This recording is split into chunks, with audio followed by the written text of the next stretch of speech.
Todos pensávamos que o mandato de Judas como presidente da Câmara de Cascais tinha sido o mais desastroso em licenciamento de obras que destruíram o concelho. Cascais Vila, Parque Cidadela, Gandarinha 2, Jardins da Parede, Marina de Cascais, Guia. Mas estávamos enganados. Cascais, história de uma destruição em 2 mandatos e meio.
Passou a ser o poiso de Golden Visas e plutocratas, terra de especulação imobiliária que não se traduz em benefícios para a população residente, mas apenas em negócios de ocasião para alguns. Há que deixar bem claro que não é o número de obras licenciadas que interessa, é o número de metros quadrados edificados, o número de fogos, a área impermeabilizada, as zonas em que a construção é ou foi feita, o impacto dessas obras na gestão dos recursos naturais, ambientais e de infraestruturas, e aí nenhuma dúvida há de que nos últimos 10 anos Cascais foi alvo de uma destruição sem precedentes, baseada em critérios pouco claros e que levantam as maiores dúvidas sobre a legalidade dos procedimentos do licenciamento camarário. São exemplo disso a Costa da Guia. Destruição de um terreno de 5.000 metros quadrados que as muitas centenas de residentes reclamavam há décadas como área verde de equipamento público, pela doação, cedência para sempre por 750 euros por mês do referido terreno, para usufruto praticamente exclusivo de uma família, a do rabino da Associação Ultra-Ortodoxa Chabad. O negócio continua a ser investigado pelo Ministério Público. A Quinta dos Ingleses. A Câmara Municipal de Cascais negociou com a Comissão de Coordenação e Desenvolvimento Regional de Lisboa e Val do Tejo, a CCDR-LVT, o plano para a Quinta dos Ingleses, e fê-lo aprovar numa das sessões mais escandalosas da Assembleia Municipal. Por um voto, o de Zilda Silva, entretanto promovida a dirigente de uma empresa municipal, e contra a vontade da maioria e do mandato da Assembleia de Freguesia de Carcavelos, Carlos Carreiras fez aprovar o plano pormenor para a área de Quinta dos Ingleses e Carcavelos Sul, a Peperux. Este plano, baseado em estudos encomendados pelos promotores incompletos e tendenciosos, conduzirá à destruição da Quinta dos Ingleses num verdadeiro ecocídio. A construção programada para a Quinta dos Ingleses e para a área entre o bairro da Torre e a Marginal em Carcavelos irá pôr em causa aquele imprescindível pulmão verde, a sua história, a praia e as características das freguesias de Carcavelos e da Parede.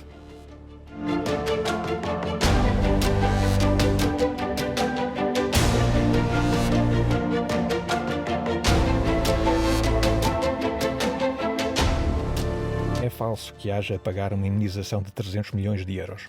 Não está fixada nenhuma indemnização e quem tem poder para o fazer, em caso de discórdia, são os tribunais. De resto, o valor de 300 milhões é totalmente absurdo face aos critérios a seguir para a determinação das indemnizações e se a Câmara Municipal aceitou pagar a indemnização quando decidiu expropriar os terrenos para a nova SPE, nenhuma razão há para não o fazer neste caso. Mesmo havendo lugar a uma forma de compensação dos promotores, a Alves Ribeiro e a St. Julian School, há formas alternativas de compensação que permitem garantir a recuperação daquela área como área verde pública. Até à data, contudo, a Câmara de Cascais nada fez nesse sentido.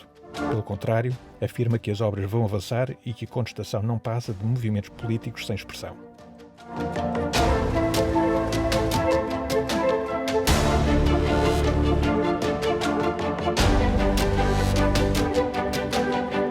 também falso que a competência para travar este processo seja do Governo. Só o município tem competência para revogar o Peperux e para classificar esta área como paisagem protegida de âmbito local. O Governo, de resto, já manifestou toda a disponibilidade para ajudar com meios financeiros à preservação e recuperação desta área como zona verde, assim que o município tome as medidas legais necessárias à revogação do Peperux. Esta é, de resto, uma das mais importantes lutas a decorrer em Cascais presentemente. E só a manutenção da Quinta dos Ingleses como espaço verde e público permitirá garantir que Cascais não se torne a curto prazo num subúrbio sem qualidade.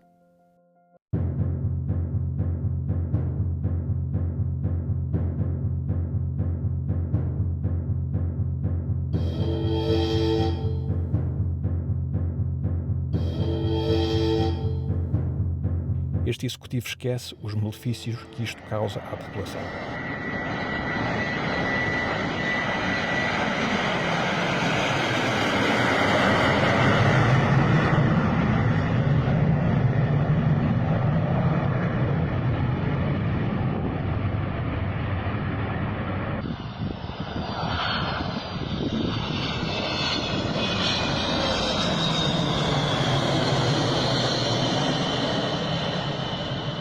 Esquece que os malefícios do aeroporto de Lisboa sobre a população constituem um problema cada vez mais evidente e quer importá-los para Cascais. Esquece que não há estudos de impacto ambiental ou económico realizados que demonstrem a conveniência ou a sustentabilidade desta opção que só o Executivo defende. Um destino turístico, por excelência, não precisa de um aeroporto para a aviação executiva. Precisa de infraestruturas que garantam um elevado nível de vida aos locais e a quem os visita, o que se obtém com a calma e a tranquilidade das localidades e não com a aviação poluente e ruidosa que põe em risco a saúde e bem-estar de todos, sem quaisquer impactos económicos significativos que estejam estudados e com um investimento público de muitos milhões. Pergunta-se para quê, para quem, por quantos milhões? A aldeia de Juso. Poder-se-ia pensar que o facto de o vereador com o pelour do urbanismo aí residir levaria a que o mesmo conhecesse e defendesse os interesses da população local. Infelizmente, tal não acontece. O Executivo Municipal vem dizer que indeferiu o projeto de construção de 60 moradias junto à autoestrada e que não há nenhum projeto para a área dos antigos terrenos de Alcatel. As afirmações deturpam totalmente a realidade. A questão da aldeia de Juso nunca foi a da construção das 60 moradias, que faziam também parte do plano que seguramente teria obtido luz verde se não tivesse surgido a contestação das populações da aldeia de Juso, Birre, Malveira, Muros, Areia, Charneca, etc. A questão principal é o licenciamento do projeto de construção de uma gigantesca área comercial, na principal entrada de Cascais pela A5. Um monstro que aniquilará a paz e a tranquilidade dos milhares de moradores, destruirá a qualidade de vida dos residentes de todas as localidades vizinhas e tornará um caos a circulação automóvel na zona e na entrada e saída de Cascais. O Executivo Camarário nega que exista qualquer projeto aprovado quando as obras prosseguem a ritmo desenfreado, criando arruamentos e esgotos no local onde, supostamente, não existe projeto nenhum. De resto, o promotor, a Foz Vintage, está já a levar a cabo, através de uma empresa do grupo, o encanamento da ribeira que ali passa, o que poderá vir a constituir mais um desastre ecológico, em particular perante o cenário de cheias que Cascais ainda recentemente experimentou. A Areia. A Areia está prestes a deixar de ser uma aldeia para se converter em mais um subúrbio, com novas urbanizações já a começar a cercá-la e com o plano diretor municipal a permitir cada vez mais construção nas áreas verdes ainda por construir, em revisões à medida de certos proprietários e empresários que abrem a porta à construção em mais de 50 hectares. 50 hectares de área anteriormente considerada como de reserva ecológica e agrícola, que irão desaparecer para dar lugar a mais casas e a um hotel. Ainda em pleno Parque Natural e Zona REN, vejam-se as imagens do grandioso projeto na estrada da Fonte Velha.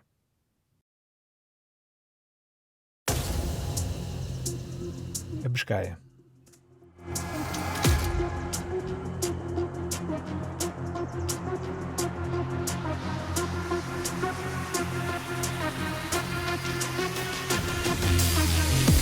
O Parque Natural Centro Cascais está, nos últimos anos, literalmente a saque, nomeadamente na zona da Biscaia. Em 2017, um morador da localidade denunciou as obras ilegais levadas a cabo numa moradia isolada da Biscaia. A propriedade foi adquirida por uma sociedade pertencente a um sócio de relevo da Caixa Geral de Depósitos no Banco Interatlântico de Cabo Verde. Apesar deste indivíduo ter alargado a estrada, alcatroado, aumentado muros e destruído flora autóctone em pleno Parque Natural Centro Cascais, Zona REN e Rede Natura, Até à data, a Câmara nada fez para que as obras fossem desfeitas, apesar de ter todos os poderes e competências para o impor. Outros anos, em período eleitoral, há sempre uns locais de peregrinação onde todos vão, não é? E, portanto, também agora a Biscaia este ano passou a ser um desses locais de peregrinação. Tenho pena é que não se informem antes de fazer a peregrinação, ou até mesmo depois de fazer a peregrinação, sobre as condições, porque ainda estamos num Estado de Direito, tem planos de ordenamento, tem todo um conjunto de entidades que supervisionam e, portanto, é mais fácil fazer a peregrinação, noutros casos até de fazer grande alarde daquilo que está a ser feito. Recordo, entre outros, por exemplo, recordo muitos outros casos em que, independentemente de todas as acusações, depois não teve qualquer tipo de consequência. Porquê? Porque estavam a ser feitos legalmente, porque estavam a ser feitos a bem da própria população. Aliás, nem a Câmara de Cascais, nem o Instituto de Conservação da Natureza e das Florestas, o ICNF. Este indivíduo adquiriu, entretanto, terrenos também inseridos em reserva ecológica e rede Natura, cujo coberto dizimou recentemente. A Câmara de Cascais e o ICNF continuam sem reagir e a dizer que nada se passa, apesar das imagens de destruição evidentes. Em maio deste ano, a população local tomou conhecimento do licenciamento da construção de uma mansão totalmente conflituante com as características arquitetónicas na zona, em zona anteriormente destinada a espaço verde e inserida em área REN, confinante com áreas da rede Natura e em terreno com declive superior a 25%. O assunto está a ser investigado pelo Ministério Público e pode implicar penas criminais, designadamente para o vereador Piteira Lopes. A Panha Longa. Também a zona oriental do Parque Natural Sintra Cascais está prestes a ser arrasada sobre o pretexto dos direitos adquiridos, em que este executivo se baseia sistematicamente para criar a ideia falsa de que nada pode ser feito. Mais uma parte significativa do Parque Natural será destruída para dar lugar a betão. Estes projetos aniquilarão uma área superior a 80 mil metros quadrados, criarão mais tráfego e poluição, terão impacto nas redes de águas subterrâneas e nas ribeiras e agravarão a falta de água e os efeitos do aquecimento global no concelho. A pergunta que fica, porquê? Até quando? E o que justifica a sujeição aos interesses imobiliários de uns poucos, a ponto de o estudo de impacto ambiental referir que o facto de parte do aldeamento se situar em zona REN não é obstáculo, dado que a Câmara de Cascais pode redefinir a área REN, excluindo dela a parte abrangida pelo projeto. Marinha Guincho. Também ela, inserida no Parque Natural Sintra Cascais, foi praticamente aniquilada com projetos megalómanos como o da Blume. Centenas de pinheiros mansos têm sido dizimados, tornando uma área outrora verdejante um espaço estéril de cimento e terra. Como foi isto permitido? O que justifica a anuência da Câmara de Cascais a estes crimes ambientais? Qual o impacto destas construções no aquecimento global do concelho e face à pretendida neutralidade carbónica e ao cumprimento das metas ambientais que a Câmara de Cascais diz estar tão empenhada em cumprir? O que se verifica é o exato contrário. Construção desenfreada, desrespeito total pela natureza e pelo meio ambiente, predileção pela betonização de todos os espaços livres ainda existentes.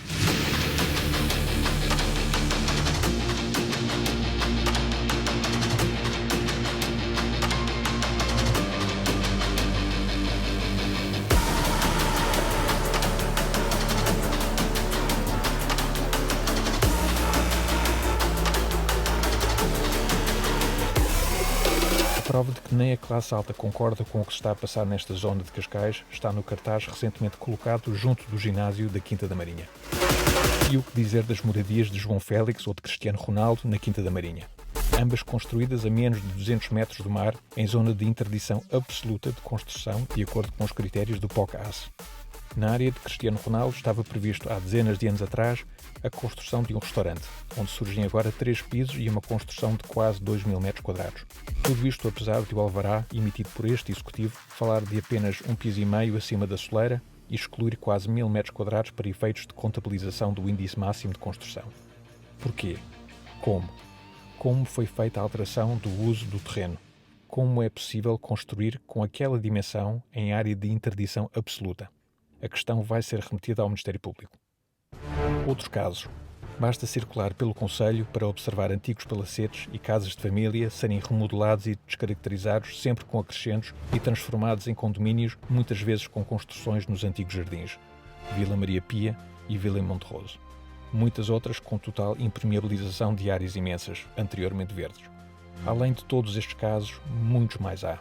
Alegrã, onde Carreiras prometia criar 2.000 empregos, a Quinta do Barão, para onde estava prometido um museu da vinha e do vinho, São João da Praia, a Casa do Cardeal, na Parede, o antigo Hotel Paris, no Estoril, a Vila Bahia, que Carlos Carreiras, em outubro de 2020, dizia que ia ser recuperada e que foi totalmente modificada, a Vila Maria Pia, a Vila Monte Roso, antigo Hotel Miramar, totalmente destruído, no Monte Estoril, a Auchan, o mais recente mamarracho da entrada de Cascais, o centro da vila, o prédio da Garrafeira, o Palacete Trindade Batista, junto à Cidadela, a antiga Praça de Touros, o antigo Hotel Cidadela, os novos prédios da Avenida 25 de Abril, o bairro Irene e os outros estiveram em risco de dar lugar a novos empreendimentos imobiliários para a classe alta, etc.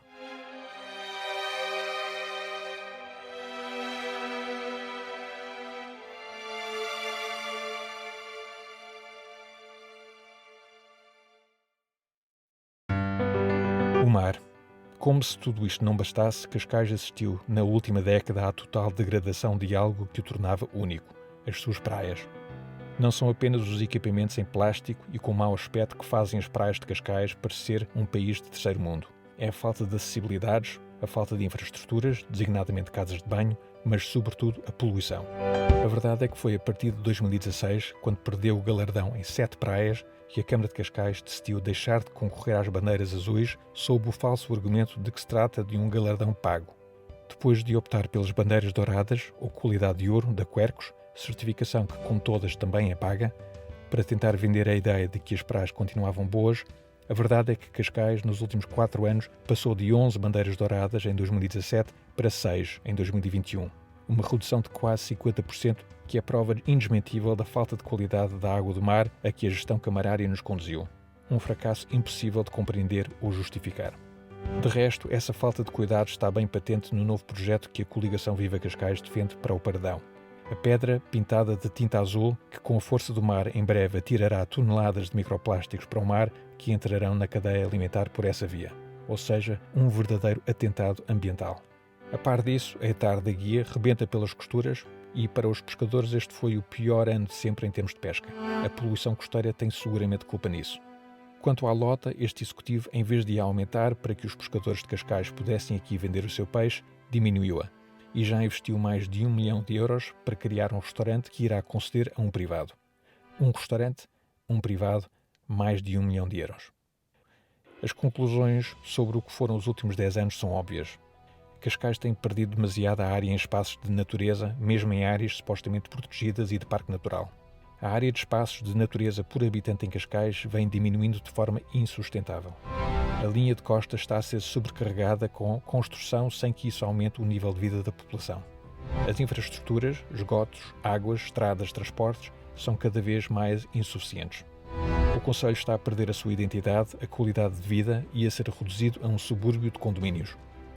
Só nos últimos 4 anos, a área total construída em espaços anteriormente verdes e que será edificada se prosseguir esta política camarária atinge os 162 hectares, o equivalente a um campo de futebol por semana, todas as semanas durante 4 anos. Espaço que é perdido definitivamente à construção e que não voltará mais a ser espaço verde. Nessa perspectiva, muito mais grave do que um incêndio florestal. A magnitude do problema é tão severo que, se levarmos também em consideração a perda florestal em Cascais devido à exploração ou incêndios, Cascais exibe uma taxa de perda de espaço verde entre 10 e 50 vezes superior ao Brasil, consoante a escolha do denominador seja a área territorial ou a florestal. Estávamos, por isso, muito enganados se pensávamos que o mandato de Judas tinha sido pior para o urbanismo e ambiente de Cascais.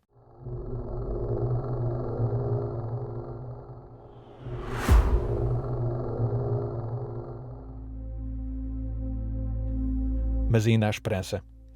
A resistência crescente da população de Cascais deve criar um paradigma novo, na defesa da qualidade de vida a que as populações têm direito, defendendo-as dos ataques ambientais em curso e da descaracterização do património e cultura de Cascais. Junte-se a nós. Cascais precisa da sua ajuda.